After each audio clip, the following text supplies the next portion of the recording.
go. That countdown. Make it easier. Right?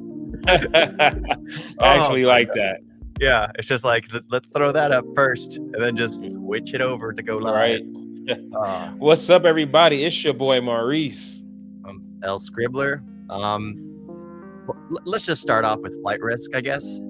All right, Let's start so off by talking to flight risk. yeah, so with Mark Wahlberg's new movie Flight Risk, we thought we'd discuss the movie while also talking about his career. We got to start with Flight Risk, bro. Did you really like this movie? Okay, I liked it because it seemed like the audience was having fun with it. Because every time the mouthy one opened his mouth, everyone laughed. And But I I had old people in my screening too. I was like, okay, okay. Like, if I would have watched the movie by myself, I wouldn't have cared for it. I honestly would not have cared for it one bit. I didn't laugh. I ain't laughed not once. Dude, at one point, bro, I'm sitting there watching and I'm just like, does Mark Wahlberg have a crush on Topher Grace? He even gives him a titty twister in one part. No, so he's going to, can't really use the word. He's Grape gonna him? grape. He's gonna grape He's him? gonna That's what I grape him. figured. That's what he's gonna do. He's gonna grape him. That's why he keeps doing those jokes and innuendos with him, as well as her, because he's gonna do it to both of them. He doesn't care.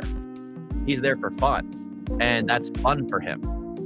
I still didn't care for Mark Wahlberg. Everything he was saying was just, oh yeah, I'm gonna enjoy this. I'm gonna enjoy this. Oh yeah, they're gonna get you. They're gonna kill. I'm like, bro, shut up, man. That was It's just just repetitive. The thing is like it's repetitive because they're in the same situation the entire flight. Man, but it's just like he Nothing wasn't at all intimidating, bro. He wasn't at all intimidating.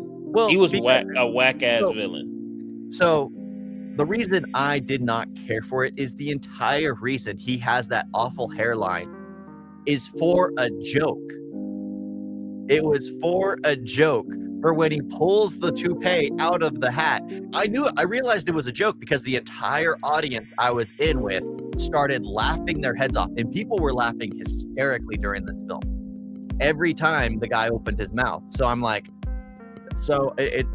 I had fun just hearing everyone else's reactions. If I would have watched it by myself, I wouldn't have cared. Not one bit. Because it was just like, okay. Well, except for, of course, the flight attendant. He was... you talking about the guy that was like sitting there guiding them on how to fly the plane? Yep. He was my favorite. He was my favorite because he's like, okay, I'm about to sit there, show them how to fly this plane, and I'm about to get some ass at the same time. Let's go. That was my boy. Well, it'll put me on the spot here. But yeah, we'll go on a dip because he made her ask him out. Mm-hmm. I love that. No, honestly, he was the best part of the movie. I enjoyed him, but this movie sucked hard.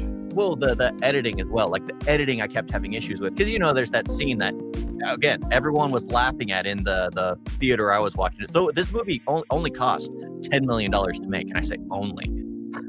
$10 million is a lot of money, but it only cost $10 million compared to the $400 million budgets that they have for films. $10 million to make, and it's definitely getting its money back with how many people were in the theater. There were more people in the theater to watch Flight Risk than there were to watch Damned, than there were to watch Better Man, than there were to watch like any of the other films I've gone to see. This one had the most people, and it cost the least amount.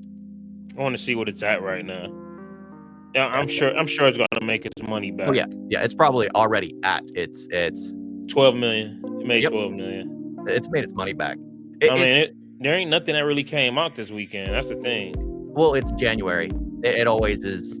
There's nothing. That's the thing. Yeah, I've been saying is I've been surprised at the things that have come out during January so far.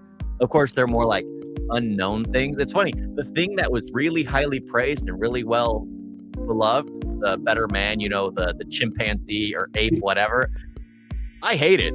I absolutely hate it. And it's like I'm watching other people. They're all loving it, and I'm like, why? But I don't know music like that. So it was just like I was seeing a copy paste of every other biopic, except I don't have the artist to relate to. But yeah, in Flight Risk, I did have fun. I'll never watch it again, but I did have fun. Mark Wahlberg, I was okay with his character being who he was. There wasn't much to him, but then again, there wasn't much to anyone. You had the tough female character who's the marshal who's trying to recover from her scarred past, where she allowed someone to burn to death. You have the mouthy witness character, which is always comedic. You have the person who's supposed to spill the beans on everyone is the one that can't shut up. I mean, I was like, of course, it's cliche. It's cliche, and it done all the time because it works. That's why I was like, okay, I'm fine with it. And then you had Mark Wahlberg, the crazy one. The one thing I didn't like is, like, if you read the synopsis, it's like it reads as if no one finds out who Mark Wahlberg is. Like it's a mystery until way down the road. But it's like in the first 5-10 minutes, they discover him. Yeah, you talking about Mark Wahlberg, right? Yep. Dude, I thought, like, you know, maybe there's gonna be like a backstory as to why he's you know, like the fact that he's bald tells you that he's been in the game for a long time. So maybe we got like a backstory for Nah, it was just to have Mark Wahlberg bald. Yeah. I was like, no, it was there for a joke. It's not for him to be bald. It was there for a joke. But this is how the synopsis reads. A U.S. Marshal boards a small plane to transfer a government witness to New York. As they cross the Alaskan wilderness, tensions start to rise as not everyone on the flight is who they appear to be. It's only one person. Yeah, doesn't that make it sound like it builds tension throughout? It sounds like the movie Nonstop, where you're trying to figure out who's the killer on the plane. But dude, it's like y'all already showed us that Mark Wahlberg was the bad guy in the trailer. We already know what the Topher Grace and the detective are doing there. The only person that's on the flight is Mark Wahlberg. Yeah, there wasn't much of a mystery there. Even if you hadn't seen the trailer or anything, you find out within the first 5-10 minutes. Because I like read that before my review, and I'm like, well, that's not really much of anything. So like the whole thing just feels campy. It's way too campy. It feels like it should have been a much shorter film. The editing was absolutely atrocious because there's the part where Topher Grace, yeah. When he's doing this with his hands. Oh, I hated that part. And then everyone in the audience was laughing. So I was just like, okay. And then they did a shot from the front of the plane through to show everyone, and his hands are in his lap like this. And I'm like, that's editing 101. If you don't have the shot, show like an aerial view to cut away and then show them talking. Like just do what is it called? ADR, where you do the sound afterwards, or you edit the audio so it still sounds like you can hear the Mark Wahlberg and whatever the Kmart, whatever. I don't know her name, man. Yeah, whatever. I don't know none of their names. Winston, wasn't his name Winston or something like that?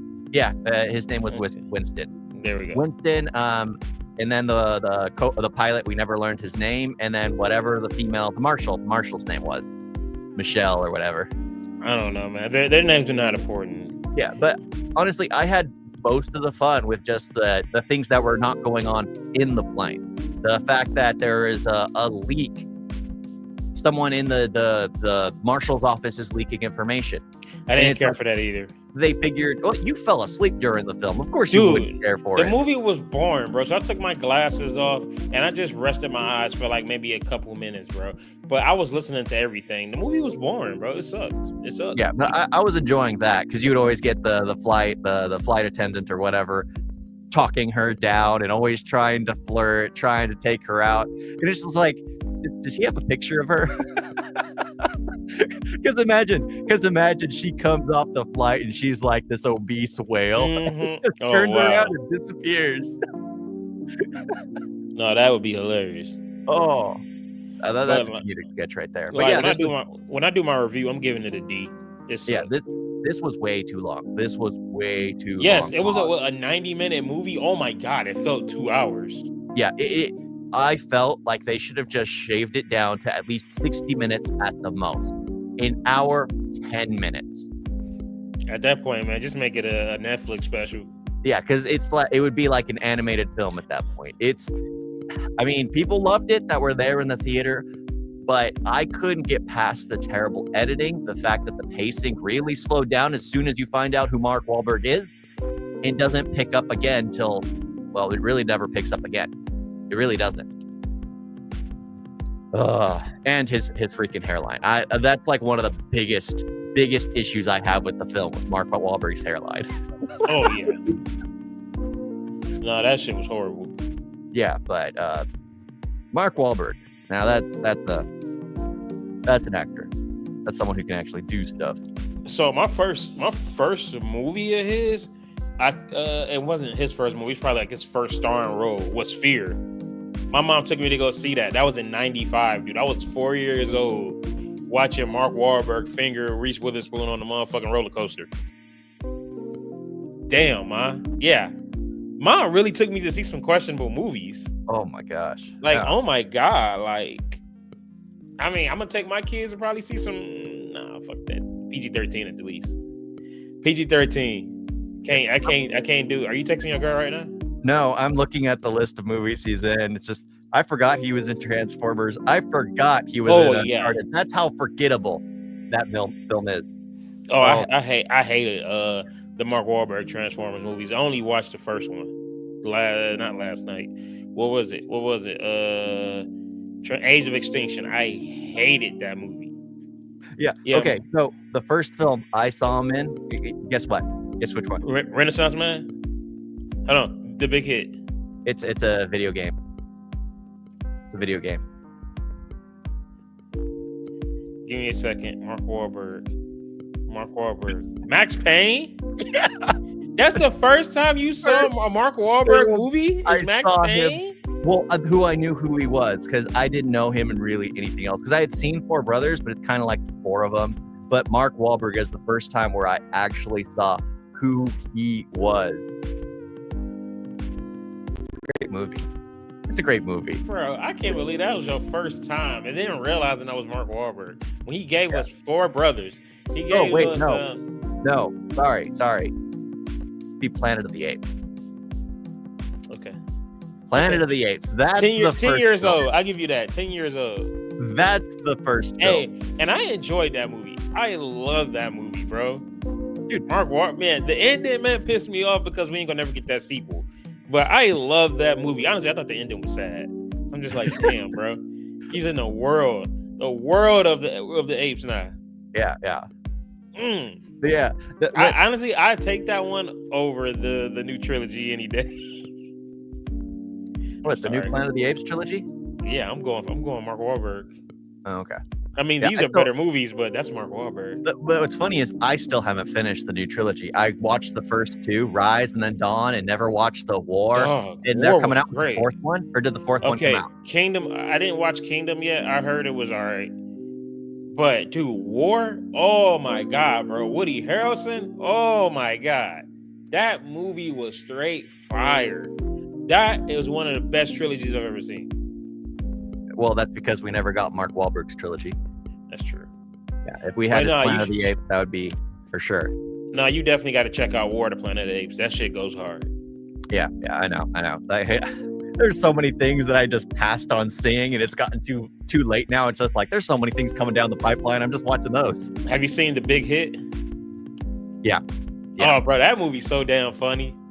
Yeah, like we had it on DVD. I think I watched it like late in the game, probably like when I was in high school. And I'm like, okay, this movie about dumb as hell, especially when what's his name, Lou Diamond Phillips was trying to get homegirl to read the kidnapper's note. Mm-hmm. Oh my God, you're shaking your head at all the movies. Yeah, it's just like see? How many freaking movies has he been in? I'm surprised because I forgot he was in the Happening.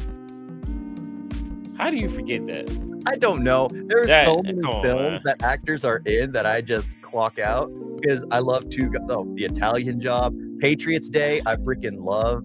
Patriots Day was great. Yeah, Patriots Day was basically a fictional story on a real incident, and like, still the most impactful scene in that movie was the soldier who was watching over the body of a child. Oh, the cop. Yeah, that sucked. That alone had the most, because that actually happened. All the things around the situation really happened. Yeah. The fact that there was an officer there guarding the body of 2 children, I think it was, for what, 12 hours as they were everyone. It just like, that's devastating. That had a powerful scene, and you see the anguish on Mark Wahlberg's character. What do you think about Shooter? Everybody loves Shooter. I honestly didn't care for it. Thank you. Like, it's not bad. So, it's cool, but it's not like, Shooter is one of Mark Wahlberg's best movies. It's an easily forgettable movie. So I had never seen it. You told me that people absolutely love it, and you told me I should check it out. I checked it out. I didn't care for it. I was like, okay, it's cool, but I can't tell you what it's about to this day.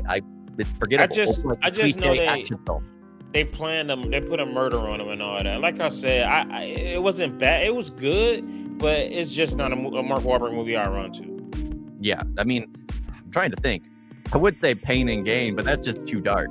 See, that's the thing. I love Pain and Gain, but then again, like we said, it is too damn dark because it's a comedy on some fucked up shit. Like, people died, man. But the movie is so damn funny.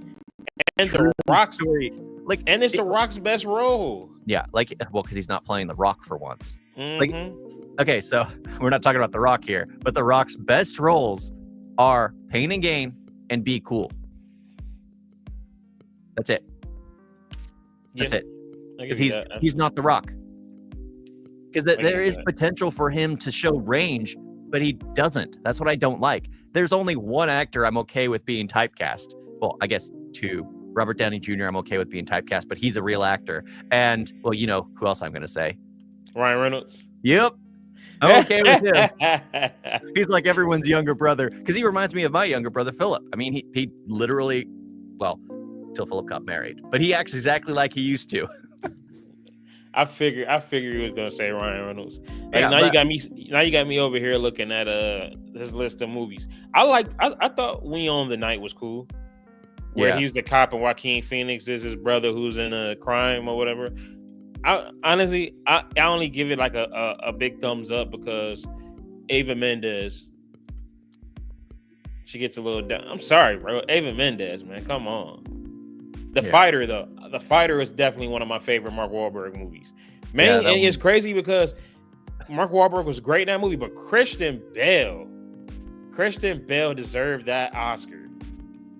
Like, oh my God, dude. I used to just imitate him every time I watched that movie, bro. Like, the one thing, I don't know why certain films don't get sequels. Because they're like the same as hundreds of others that are out there. Are you talking about The Other Guys? Yes, The Other Guys. Yep. Because I think of The Other Guys, I think of The Nice Guys. Sure, they're similar, but they take place in different times, and they're both just as enjoyable with different actors that are much beloved.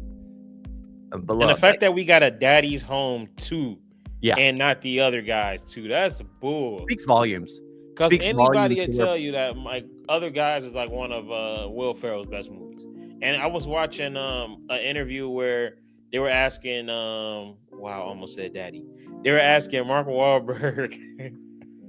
They were asking Mark Wahlberg about a Daddy's Home 3. And then I look in the comments and everybody was just like, we didn't even ask for number 2. We want Other Guys. I'm like, thank you. The Other Guys is a classic. Yeah. Aim for the bushes. Oh my God, bro. Top 5. What do you say? If I want to hear you talk, I'm going to put my fist up your ass and work your mouth like a puppet. I love that shit. I said that at work last week. But yeah, dude, and then that's another thing I love about that movie.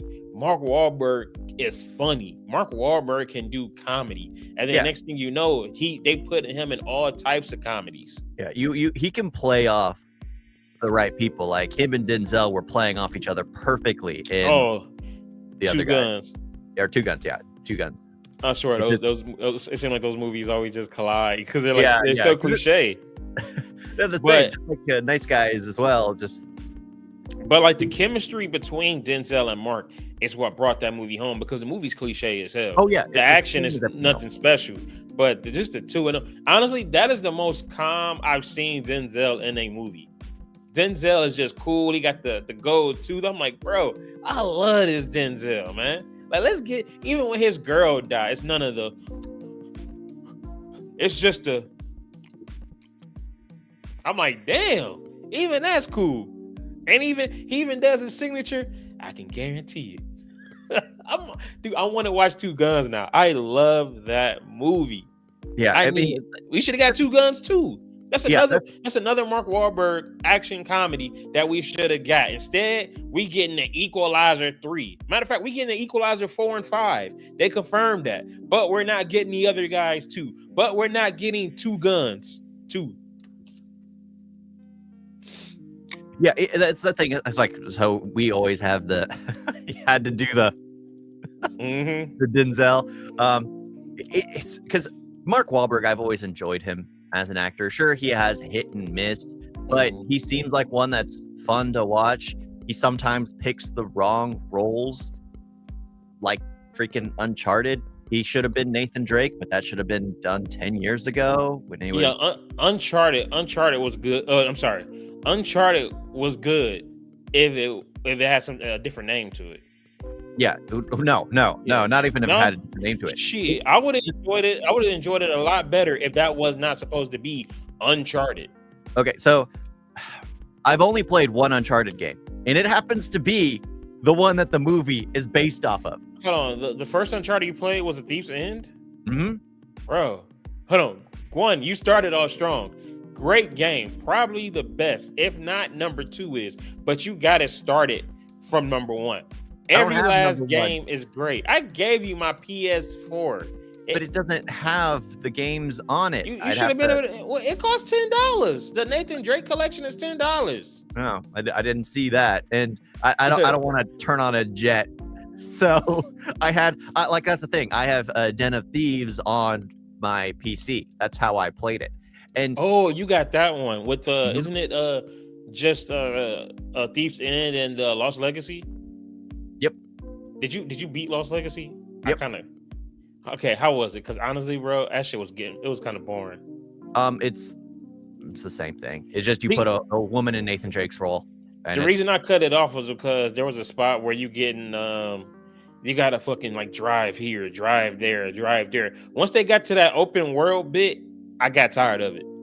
Oh yeah, I know exactly what part you're talking about. Everything do not need to be open world. Remember, I fell asleep and let you do everything when we played Gears of War, and they had that open world bit. I don't like when games go open world, which is another reason why I did not beat Metal Gear Phantom Pain, because they made it open world. Not everything needs to be open world. Not everything needs to be open. So me personally, they fucked up with the Lost Legacy. That's why I didn't finish it, because I'm just like, okay, I'm getting tired. I'm running in circles. I was driving from point to point to point to point. Bro, yeah, that shit was pissing me off. But that's the thing. I played that game after watching the movie, and I kept wondering, it's like, this is the game the movie is based off. This is the game the movie is based off, because there are a lot of so you can find a lot of references to like Indiana Jones in the game. You can find references to Indiana Jones. Not that he's a real character, but like little things that you could find that you see in Indiana Jones, you see reference to, like at the first graveyard you visit on one of the islands. Like you see all those little things that's so rich with detail. Sure, it's an action game, but it's more than that. If you remove all the action, there's still a lot of story to it. And Nathan Drake is supposed to be an adult. You find out in this game he has an older brother. You find out all this stuff, which is not supposed to be introduced till the 4th game. And then I'm constantly thinking, like, why did they pick this to make? I'm not gonna lie. Yeah, they shouldn't have, but at least they introduced the brother right away, because I hated that they introduced him in the last game and they're probably not going to do nothing with them. It's just kind of like pointless. I would have liked to have known that way, because they never mentioned the brother. Because he never existed. That's the thing. It was like, so you come across that so I just watched a movie, which what they did was they made the character he has a crush on be the daughter of a character he had to seduce in the first film. They didn't think of that originally, but it turns out to be that way. The one thing I find is a real issue is, let's say you have a character kiss a girl, then down the road, you have him go back in time and marry that girl's grandmother, turning out that he just kissed his granddaughter. Man, shut up. You got that from fucking Civil War and Endgame. Yes. I think about that all the time too. Yes. It's just now that is absolutely poor writing. You couldn't even do your history and look back and be like, oh, we can't have that happen because that is related to this person. We can't do that. No, but no, they did not care. They did that, and that is what I find disrespectful. If you're trying to do a patch job where you change history last minute, if it doesn't completely break anything, I'm okay with it, because you know, when you write, it becomes difficult down the road to patch things up if you've already released stuff. So you kind of try to seed it in gently. So they made it where his brother disappeared on a job a long time ago, and he just assumed him dead for years. So it's easy not to talk about it till he pops up. But Hey, yeah, you bald? yeah, I'm bald. Okay. I like No, shaving my head. I was like looking to see where your hair is going. I'm sorry. I've been looking at everybody's hair since I've been seeing my shit thinning. Yeah. It sucks, bro, because it's this. It's like it's thick right here, but then it gets right there, and it's just like, bro, what the fuck? Yeah, honestly, I would be shaving my head because I like being bald. I like being bald, but I don't have a choice. I can't look at this shit. Don't even. Yeah, I'm married. I don't have a say, so I have to grow this crap out. Yeah, it pisses me off because I'm like, I need to go to the doctor anyway. A part of me is gonna be like, they say like, oh yeah, you got stage 1 this. I'm like, okay, cool. That's why my hair is that's why I'm losing hair, not because I'm getting old. well, you might not get old if this shit don't go well. Yeah, but that's the thing is, like, Mark Wahlberg signed on to do Uncharted, and it happened to be the one that is considered like one of the best games of Uncharted, and it had like I enjoyed the story. I enjoyed playing the story, and then they turned it into flying ships, cannon battles in the air, all this. They go the Marvel route. I'm down with the crazy stuff. I'm down with, because they got some wild ass action scenes in the games. But yeah, I was just pissed off with the villain. The villain was straight trash. And you had Antonio Banderas. He was garbage. And then come to find out, it's the black chick that's really the bad guy. I'm like, she trash too. Like, yeah. They really dropped the ball. They should have just got Bruce Campbell as Sully. You had the perfect Sully right there with Bruce Campbell. Mark Wahlberg would have been great. Ask Nathan Drake. Tom Holland was just Tom Holland. He was Peter Parker. He was Spider-Man. He did not look like Nathan Drake at all. He still doesn't look like an adult. There's no way you can have him play those adult roles when he doesn't look like an adult. And then they're going to have the clothes. They had the clothes that he wore in fucking Uncharted 3. Mm-hmm. And I'm just like, bro, that's not, come on, man. Y'all flipping. Y'all flipping all over, bro. Because remember, y'all doing part 4, man, and y'all got stuff from part 3. It's like, don't take the best shit from each game and throw it in one movie. Because now they're like, oh yeah, in the next movie, I want to do the car chase and from part 4. You know, where they ended up on the motorcycle, which I thought was phenomenal. But it's just like, come on, y'all got 4 great games. Just follow the story. And speaking of, go ahead. Are they really talking about making another one? Yes. I freaking hate Hollywood. And also, speaking of making another one, I know we're going off track. We're going to bounce back. They're getting ready to do another Resident Evil movie. Another, not even a sequel to that Welcome to Raccoon City. A fucking reboot. Okay. Didn't they already do a reboot on Netflix? No, that was just a TV show. The last Resident Evil movie came out 2017. That was final chapter. Then Welcome to Raccoon City came out, I want to say 2021, 2022. Now y'all talking about another one. At this point, just give the rights back to Mila Jovovich and Paul W.S. Anderson. Just give it back. I never even saw Welcome to Raccoon City. Okay. That one wasn't bad. It wasn't. But at the same time, it wasn't exciting. Like you could tell they followed up. They followed the first 2 games as loosely as they could. So I give them props on that. But it was okay. It was okay. It was better than Final Chapter. I tell you that. You could see what's going on. I saw everything. Yeah, like, it's better than Final Chapter. I can't go back and watch that movie because I don't know how you could even if you tried to slow the movie down by 10 times, you still wouldn't be able to make sense of that The thing. only time you'll catch me watching that is if I watch the first 5. And it's funny. I randomly just started watching them a couple weeks ago, and I'm like, you know what? Let me watch number 5. Okay, number 5 was dope. Let me watch number 4, and then I just started going backwards. Like I avoided the final chapter. I can watch one. I can watch one and watch one over and over again. I love that one. I love that one. Sure, some people say it's not the best, but I liked it. I like it when you have a tighter, a smaller group of people. I like films that have smaller groups of people. Like, again, Flight Risk. The reason why I liked it is like, I say like, but I'll never watch it again. You have those 3 people, and then it's also the people on the phone you actually get to know and like them more than the people in the flight. Just like the Marshal's boss, who calls her a witch because she sold her out and got her killed. I mean, I liked her too because she called her what she needed to be called. It was like, you killed your friend. Oh my God. Yeah. When she said, by the way, when she said, thank you for thinking I was the snitch, that was funny. Mm-hmm. That was funny. Hey, speaking of that, so Four Brothers is a certified hood classic. This the thing. I felt like after Four Brothers, he was invited to the cookout. Until I realized that he was beating up on niggas. This boy, Mark Wahlberg, was sitting there having whole ass hate crimes back in the day, bro.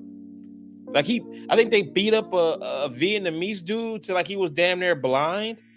Like, damn, Mark, like I ain't gonna lie. I look at him different now. Like I used to really think like, hey man, he one of us. We got Mark Wahlberg. When he was in Four Brothers, like, oh yeah, I hear Victor Sweet got you running around like a house nigga. I'm like, we not gonna fight him. That's Mark Wahlberg. He one of us. Now I was just like, hey, bro, man, you gave us some good movies, but you need to watch your tone. Like it's different, bro. Yeah, and like I find it funny. I know you heard that 9/11 the 9/11 interview. Mm-mm. This boy said, so I think he was originally supposed to be on that plane. It's funny. Everybody and their mama was supposed to be on that plane. But he was like, oh, claims to be. Huh? Everyone claims to have been on that plane. Right. Even Seth MacFarlane said, oh yeah, I fell asleep through that I fell asleep. I was supposed to be on that flight. All right, nigga. LeBron James supposed to be on that flight too. But he was like, oh yeah. He was like, oh yeah, if I was gonna be on that flight, he's like, oh yeah, if I was gonna be on that flight, it would have been a bunch of blood because I damn sure wouldn't let them take down this plane. Well, I'd have handled my business and said, all right, y'all, we getting ready to land this plane. Like, shut the fuck up, bro. You would have sat there like a little bitch, like everybody else. Like, come on, bro. And then of course he got a lot of hate for that because they thought he was like being insensitive and all that. I mean, I get what you're saying, like, you know. Well, he's trying to play the tough guy when it's just like, dude, you wouldn't do any of that. Don't lie. Fuck that, bro. I ain't gonna lie. I probably will because I'm just like, yes, this is finally my moment to be the main character, to be the hero, to be John McClane. Yeah, I would have. And you know what's funny? I probably would have got us blown up. trying to be the fucking main character. Oh my gosh. Yeah, but nobody would do something like that. Most people sit in their seats. Most people panic. It's instinctive for people to cower and things like that. But yeah, I had no clue about his past history. I mean, you're the one that is obsessed with. Did they introduce any of that in Entourage? I don't remember any of that. Nope. I'm glad because that was going to be my next point. Entourage. No, it's funny because they said they had to change. They legit said they had to change some things so they can make it more lighthearted. Yeah, because wouldn't nobody like Vincent Chase if he was sitting there beating up niggas and fucking Asians till they're fucking blind? They wouldn't like him. But Entourage is my top 5 favorite show. I love that show, even though it's repetitive as hell. Honestly, I need to do a marathon again because I ain't been on my game with my YouTube and all that, and I need to look at that Vinny Chase lifestyle that I want. So I got to do a redo. And I love the movie too. Even though again, the Entourage movie was repetitive as hell. It's like, if you've seen the show, if you've seen all 8 seasons, you've seen the movie. It was just great to have everybody back. If you've seen one season, you've seen the entire series. Absolutely. What is it? It's Vinny wanting a movie role. He can't get it. Oh, drama think he's gonna jump into a movie or get his big break. Everybody says he sucks. You got E still dealing with either it's a random chick or it's Sloan. You got Turtle that's still just mooching off of Vin like always. You got Ari that's sitting there yelling at Lloyd, dealing with the studio execs, also his wife, and you know it's the same thing over and over every single season. But I love it. I love it. Even the crappy seasons, I love it. I listen to the podcast, bro. Entourage is my shit. Yeah, because it's basically, because that's the thing. I always knew it was a story based on his life, but I guess it's an abridged story based on his life. They remove all the racial aspects that could be an issue, and like that's the thing. When I know people are dumb and stupid. I don't want to blame people for what they did in the past as long as they change who they are down the road. Because like there's this whole cancel culture for canceling people who did things. Like that's why James Gunn was kicked off of Marvel for a bit and they ended up having to bring him back for Guardians because of something he said like 25 years ago now. 30 years ago. It wasn't that long. It was probably about 10, 15. It was on Twitter. So we're talking about like a little over 10 years ago. No, it was like when social media was still young. Twitter. Yeah. Twitter ain't been out that long. Yeah. Exactly. Social media was still young. Yeah, so it wasn't no 25, 30 years ago, fool. Yeah. That dude, we're old. We're old. Yeah, social but Twitter wasn't no 25, 30 years ago. I was on MySpace. We're going to say at least fucking 12. I'll split hairs with you say 12. Yeah, because it's just like he did that, and I'm like, so people were saying all kinds of nonsense. People still say all kinds of nonsense, and people I used to say, oh my god, which ridiculous. The nonsense people speak, and it's like I don't want to hang people for what they said in the past. Just see what they say in the future, and not based off the color of the skin, man. Come on. Why you look at me when you say hang people? I clarified, not based off the color of the skin, man. But it's like because there are ways of getting around things, because it's like you can, like, people shouldn't really. Okay, I don't know how to say it. Because it's just like people do get away with saying things because they either have the friend group that they're in that are cool with it because they are a part of that crowd. So it's okay to make lighthearted jokes of dark topics, like when you call someone who's in the transgender community or whatever. If you're like friends with them, you can call them names because that's what friendship is. You can make fun of someone without having to worry about the lashback. But if you're going out in public and you take that mindset, even though if you're trying to be playful with someone, it still isn't the same thing. But there is a complete difference when you're going to someone and saying something in hate. If you say something in hate, you can completely tell that they don't mean it in goodwill. Sure, some people say things as a joking manner, and then the overly sensitive white women will always get offended by it because that's just what they do. They always get offended by it, even though you don't mean anything by it. Then you have to apologize. It's like, I'm sorry, I was just trying to joke. You can't use it as a joke. That's very just like you're the one making an issue of it. Yeah, but I don't know. So I don't want to blame him for his past. Maybe he's changed. I mean, he better change. Yeah, I mean, he was doing a film with Denzel Washington. They seem to be buddy in that film. All right. I mean, heck, imagine if there's behind the scenes of that movie and they're just beating on each other. So I saw the latest movie I saw from Mark Wahlberg before Flight Risk was Arthur the King. Have you seen that one? Mm-mm. Based on a true story about an adventure racer, which, it's like a 5-day race. They cycle, they canoe, mountain climb, stuff like that. And then like his latest race, this stray dog is like following him. So now they're bonding with the dog on the race. I want to see it just for the dog. Just for the dog. I saw it for the dog. And you know what? I enjoyed the movie. Yeah. I enjoyed them getting through the race. I enjoyed it more when the dog came. It's just a dude. It's just Mark Wahlberg. The character is trying to It's like, hey, I got this, I got this family, I still didn't accomplish what I wanted to accomplish. I gotta get this done before I can, settle down for good. I enjoyed it. It's funny. I just have to say this line. I met my dad. He's white. You know the movie, man. You know the movie. Come on, you know the movie. We were talking about dogs here. Snow Dogs. Oh, I never. Snow Dogs. I only saw that movie one time, bro. I've only seen it one time, but that line has not, because he goes to Alaska to find his father, and it turns out his father was white. I didn't care for that movie, man. I didn't either.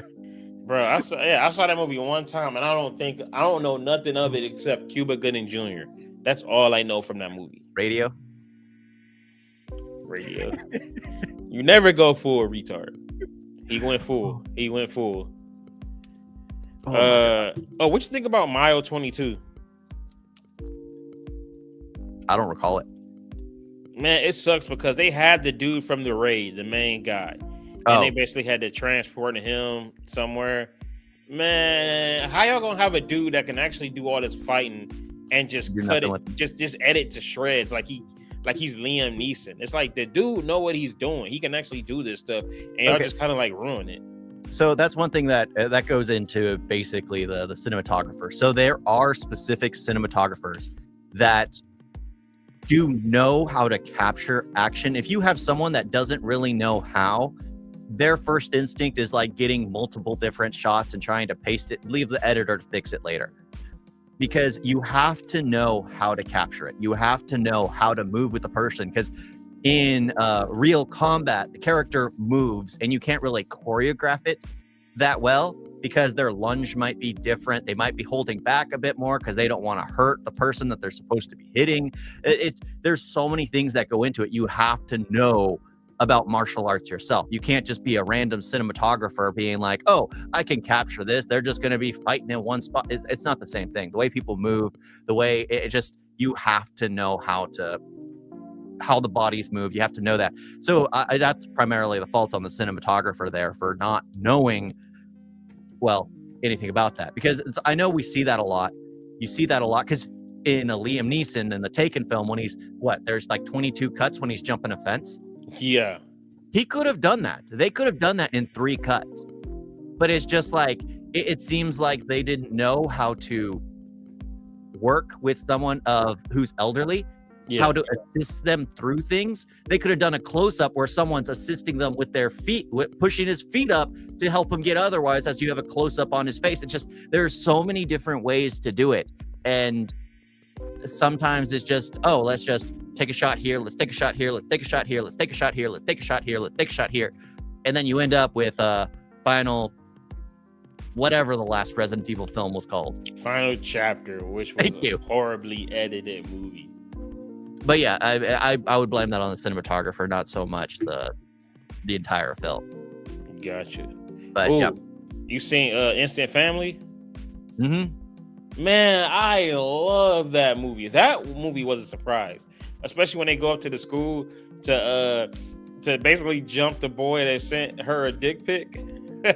Oh my gosh, yeah. Oh my god, bro. That movie was actually really good. I love that movie. But lately though, he's just been jumping in random shit. Like this movie called Infinite. I heard about it. I never watched it. It looked like crap, and I heard nothing but bad things. Yeah. Well, I don't like it. It says he was in it. I don't remember him. No, he probably just produced it. He damn sure wasn't in it. I remember Contraband. Yeah, I saw that movie. I'm mad that I let a coworker borrow it, and then he tells me that he let his homegirl borrow it. I'm like, what the fuck? He's like, oh no, dude, she's cool. I don't know her. I gave it to you because I know you. You know what I'm saying? Like, hell no. Nah. But so there are 2 films we need to talk about, and The Italian Job. I didn't care for Italian Job. Really? I did not care for It's about time he got a heist movie. Everybody talked about Italian Job. I did not care for Italian Job. Because the whole thing is to sell those mini cars, those Mini small Coopers, yeah, Mini Cooper. That the whole thing was an ad for a Mini Cooper. That's what it is. We can drive through this mansion in a mini. No, you can't. No, you can't. Oh, and then of course, The Departed. Yes, he was in the Departed. I love that movie, bro. Oh man. Well, like, so Mark Wahlberg wasn't even a big deal. It was really DiCaprio, Nicholson, and Damon. They were the main go-aheads. And... What's funny is, like, in that movie, Mark Wahlberg, spoilers, I guess, for this 20-year-old movie, he's the bad guy.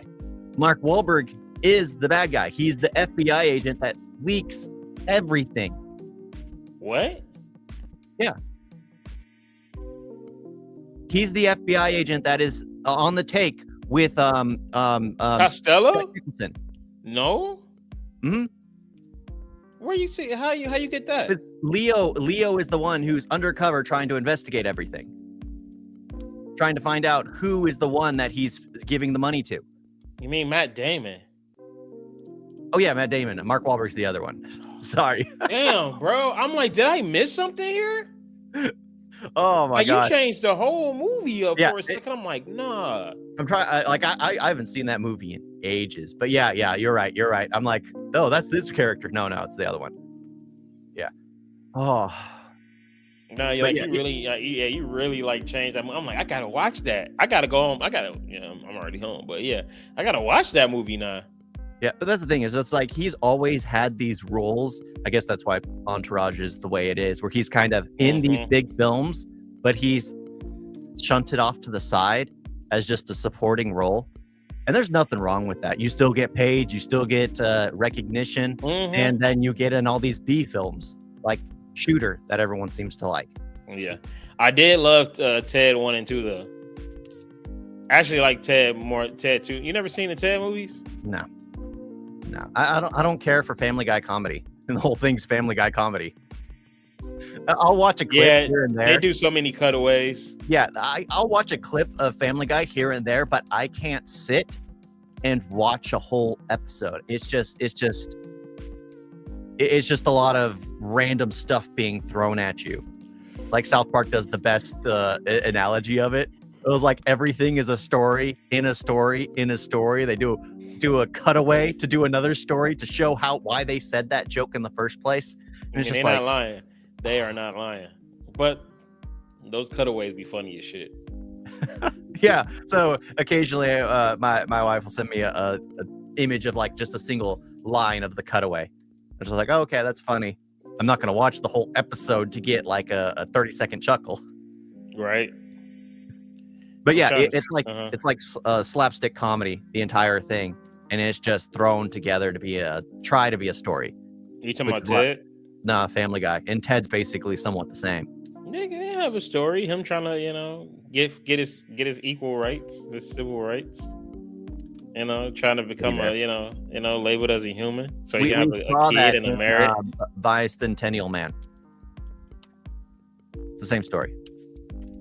They just took it and tried to make it adult humor with Family Guy comedy. All right, man. Let's talk about Transformers, bro. Transformers: Age of Extinction, because it pissed me off. Avoid these, man.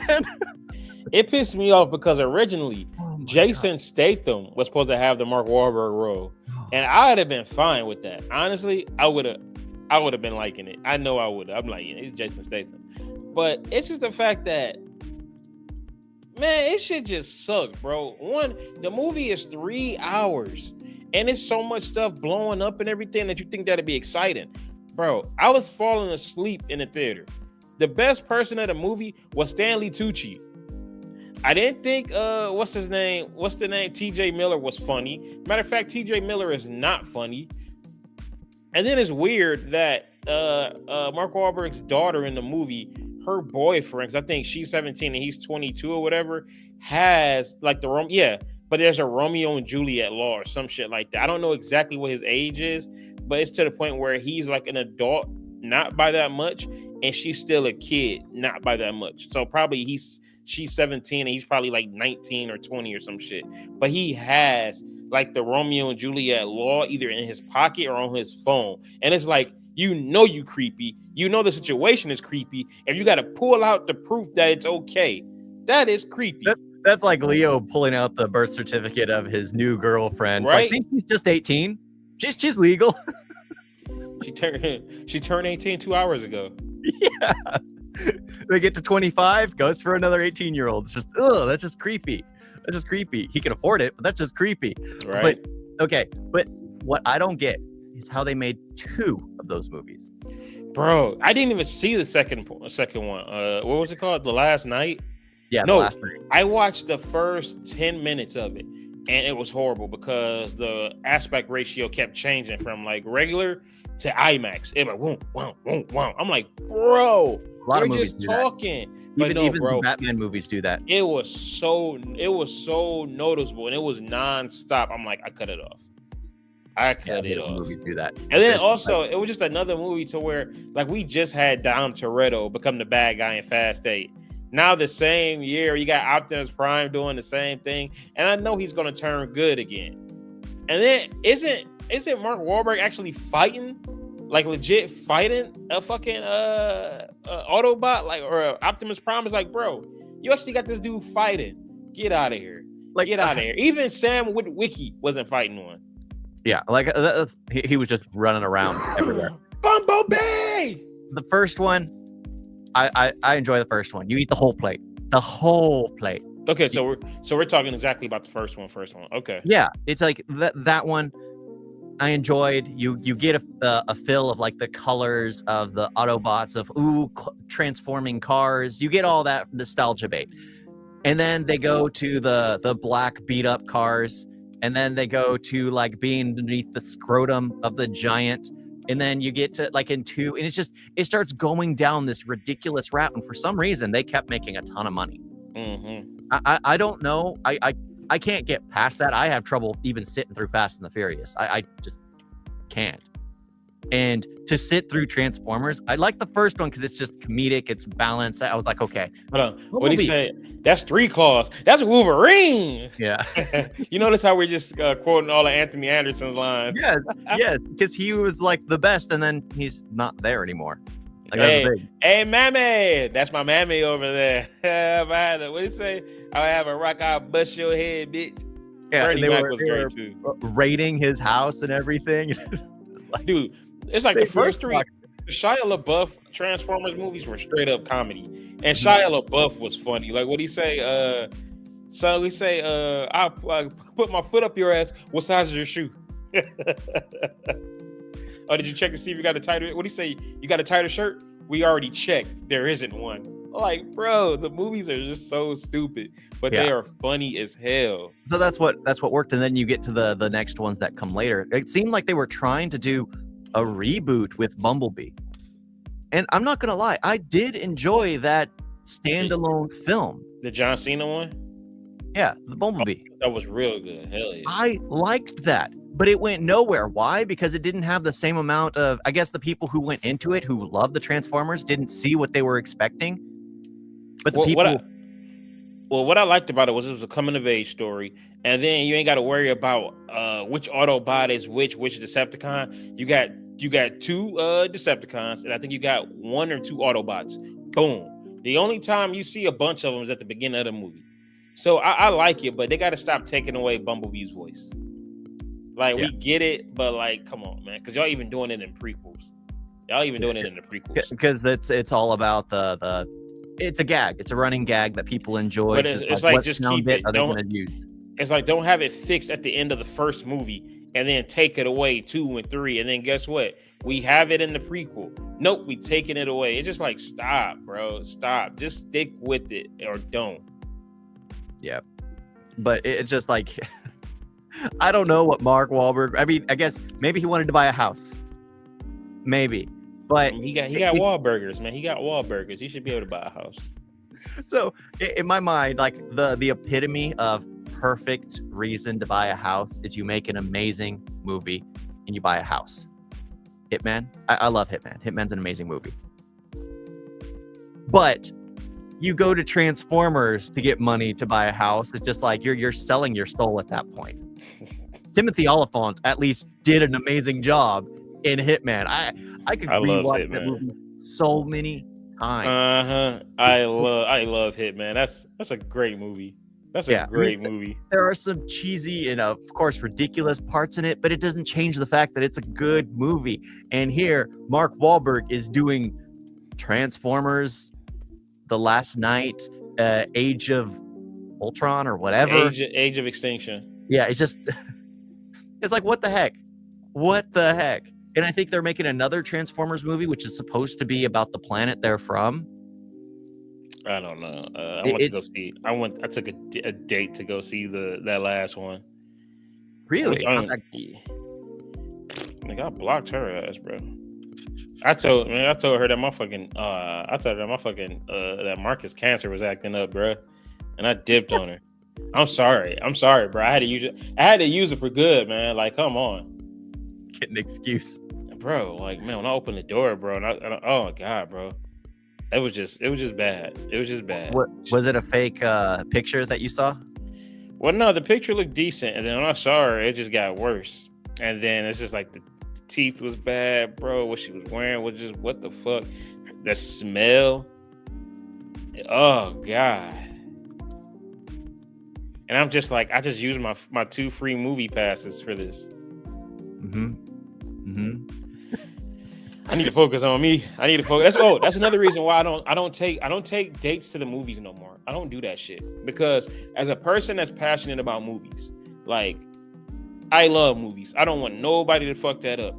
Now, when I sit there and think about the movie Ambulance with Jake Gyllenhaal or The Unbearable Weight of Massive Talent with Nicolas Cage, well, now I'm thinking about this chick that I went out with and it didn't go nowhere. Oh, the movie Date Night with Steve Carell.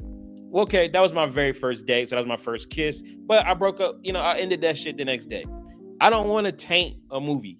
I don't want to watch a movie and then think about like, oh yeah, I remember I went out on a movie with this chick and that shit sucked. When I think about the movie, I want good memories. How come you never mentioned me at all when you go to the movies? Shut the fuck up. We went to see a few movies together. We've seen too many movies together. What was that actor's first action film? The Marksman? Oh my god, bro! You talking about the Gunman? The Gunman. Yeah, I thought about that last week, bro. I'm like, I said the same thing. Oh, Sean Penn's first action movie.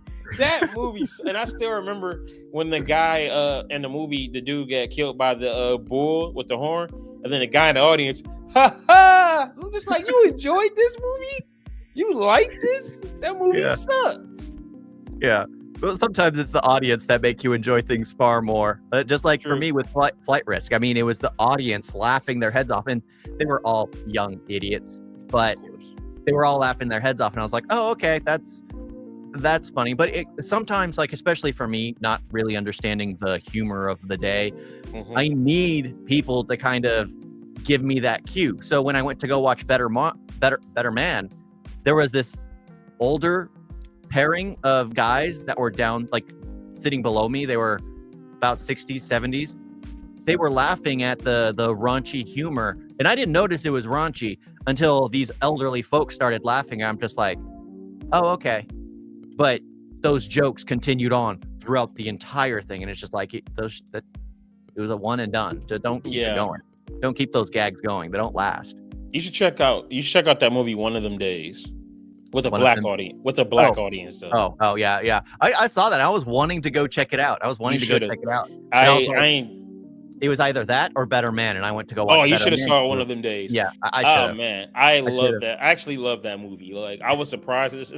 It's a girls' movie, but I enjoyed every bit of it. I enjoyed all the. Isn't it more like the women's version of Friday? Yep. Yeah, it's the money, they don't have the rent money, so they have to get the rent money by a certain time. She has a job interview. Yep, they're dealing with the neighborhood bully, they're dealing with the gangsters, they're dealing with a bunch of people. A boyfriend that robbed her. Dude, and you know what's funny? I'm not a big fan of Cat Williams. I fucking loved Cat Williams in this movie. That's when I knew the movie was good. So I'm like, bro, he's in the scene again. Oh, he back. I'm like, like One of Them Days was funny as hell, bro. I want another Keke Palmer movie. Like, this movie really made me a fan of her. So hopefully it does good. I mean, it's at 25 million, and I think it costs somewhere around that. So hopefully he gets his money back because it's a good one. Let me check. One of Them Days. Let's see. Oh, it should tell me. And it's not wanting to tell me how much was spent. Of course. Why would it? Whatever. Oh my gosh. But yeah, I mean, I had fun at Flight Risk just because the audience was a little slow-minded and they laughed, which got me to chuckle a bit. But other than that, yeah, I can't see how much it cost. It cost I just went to Wikipedia. Oh, nice. I was an IMDb. I That's just good. searched it. It cost 14 million, made 25. All right, that's good. It's good. Just like Flight Risk. It's these smaller films that are doing better. It seems everyone's giving up on the big budget films. I wonder how Black Falcon, Captain America is gonna do. Right. I can't wait to see that. Hopefully it's good. But like, yeah, I mean, nobody want to keep seeing it because like 4 times. Every movie wants to sit there and be a fucking 3.5 hour epic. Like, I'm trying to go see a movie that's 90 minutes, which is one reason why I love One of Them Days. 97 minutes. You know, it's you got a ticking clock and you know what's going on. So the movies I've absolutely loved that came out this year that I've seen this year was Damned. It's only 90 something minutes. Was Better Man I hated, and that's 2 hours something. And Wolfman. Wolfman is like 93 minutes, and it gets to the point. I liked it. I liked it. That makes, even though I know how it ends and what goes on, that makes me want to see it because it's a quick movie. It's not just going to sit you there for a good 2 hours. Like, okay, 90 minutes. I like that. We need to have more 90-minute movies.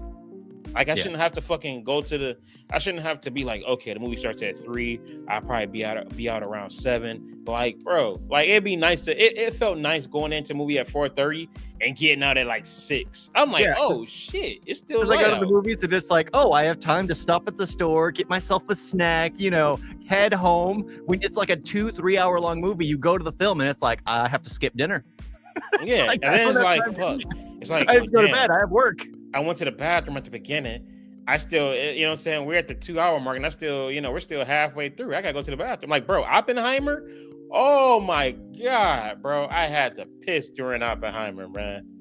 Like, it was ridiculous, bro. It's like, why do these movies need, and some movies work though with the long time. I mean, Oppenheimer was 3 hours. It was not boring. John Wick Chapter 4, almost 3 hours. I wish it was 3 hours. I wish it was 4 hours. Even though they could have cut some stuff, because I mean, it was just a shit ton of action. I wasn't bored. Wolf of Wall Street, another 3 hour movie that really could have been cut down. Still was not boring. But then you got movies like The Irishman, 3.5 hours. I love the performances. I love who you had in the movie. Boring. Oh, does that get you excited for Alto Nights? I want to see that. I'm going to see that. Robert De Niro and Robert De Niro. Come on. Yeah, I'm going to see that. I got a feeling it's going to be another 3 hour movie. Yeah, but it's the one thing is like they're slow burns as well. And it's like, I don't like it when these slow burn films are 2-3 hours long. 90 minutes is like peak slow burn film. Wolfman is a slow burn, but it's primarily about like the suspense of the person you love turning into the monster in the house type of thing. And you see both perspectives, what the wolf sees and how they see, and the transition as how the humans see. Because it'll go from, the room goes from, you see it in the trailer, the room goes from really bright. I already watch it. Well, so let's say I'm the wolf. I can see everything in my room. And then the perspective changes from what his wife and daughter see. The room completely turns pitch black. They can see nothing. And he is standing right there. And we know he's standing right there. Enough. I'm going to see this Tuesday because now you convinced me. It sounds good. I'm going to see it Tuesday. Yeah, like for me, I watched it. I'm just like, whoo, I love that because it's the suspense of it's Hitchcock's Bomb Under the Table. We know what's there, but the others there don't know what's going on. So it's suspenseful because it's like, is he going to attack them? Is he aware right now? Does he know what he's doing? It's because they can't understand each other as soon as he starts losing his teeth. And in The Damned, it's more like the curse of superstition.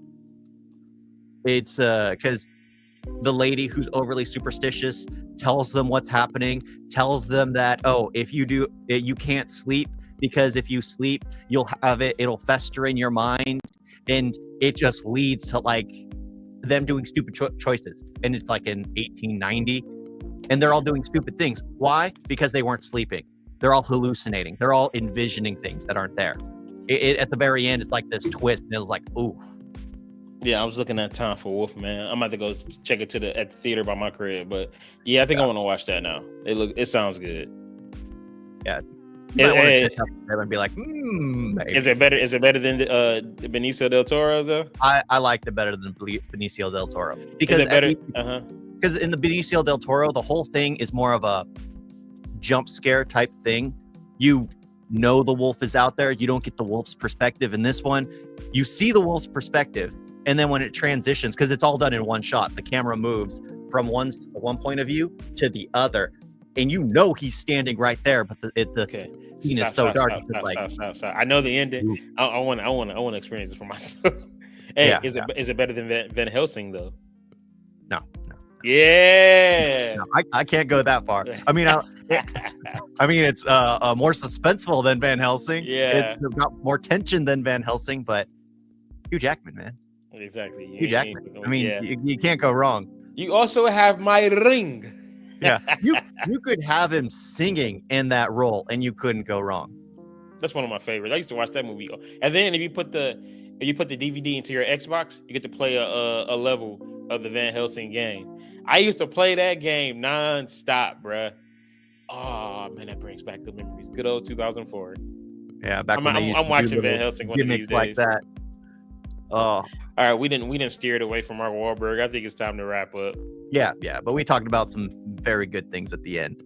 Hold on. Before we get off, top 5 Mark Wahlberg movies. Top 5. Yeah. Patriots Day, Departed. Pain and Gain. I'm doing those off the top of my head. I need to look up the others. What you think I'm doing? I don't remember. Okay, I think I'll go. Mm-hmm. Okay, no order. 4 Brothers. I was about to say Max Payne. 4 Brothers. Fuck. I want to say 2 Guns. Damn. Departed. He got too many fucking movies though. The other guys. Of course, for you. You know what? Take off to Departed. I want strictly Mark Wahlberg movies. Ted 2. Oh no, so I said 4 Brothers, Ted 2, 2 Guns. The Fighter was really good. The Fighter, and then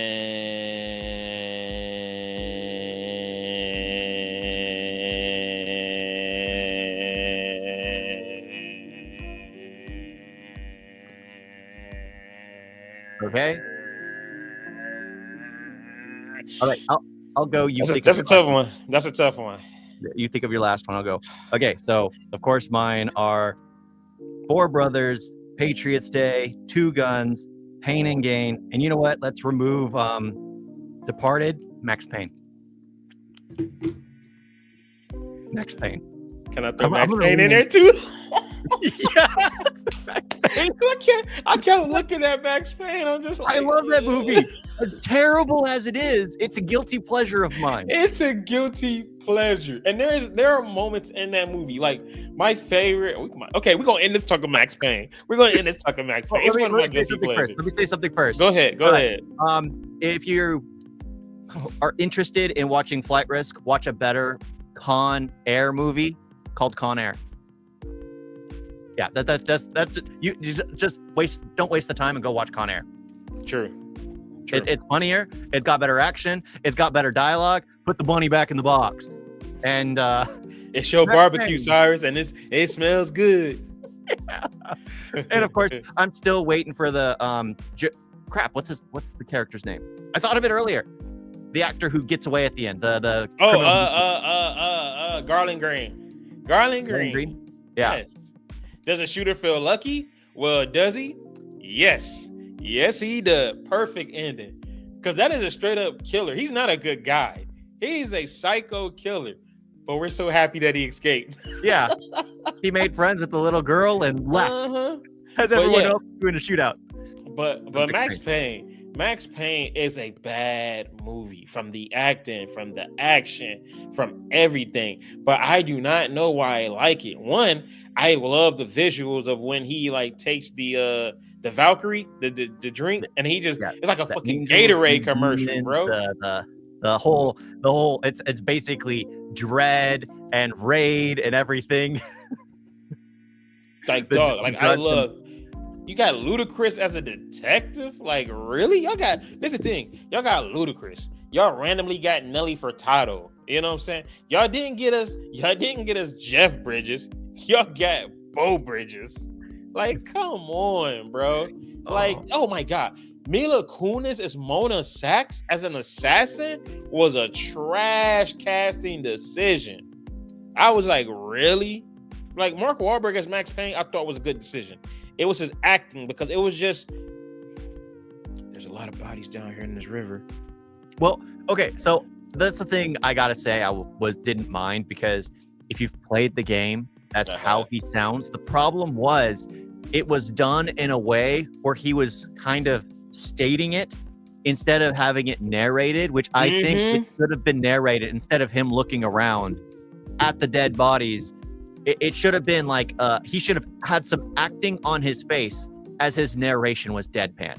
Yeah, The contradiction right there would have leaned into his character. Right here is just seeing nothing, and it's just like there's corpses everywhere. Because I'm down with him being kind of like, I get it, man. You lost your family, so I'm down with it. But at the same time, his acting was just the entire movie, and I'm just like, damn, narration. That's a lot. Max Payne, the game, is all narration.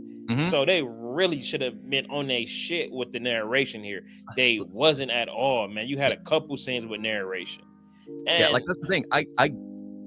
I hate narration and things because like the one thing I disliked in Better Man is it starts with narration. It always in films trickles out and then comes back at the very end for no apparent reason. Yeah, and it's just like in this film, in Max Payne, it should have been heavy on narration to help with backstory, to help with everything, because there could literally be stuff going on. There could be an action sequence and time freezes and we kind of get like a weird camera movement of like, in the Matrix where she's going to kick the agent and the whole camera, everything freezes and the camera spins around her.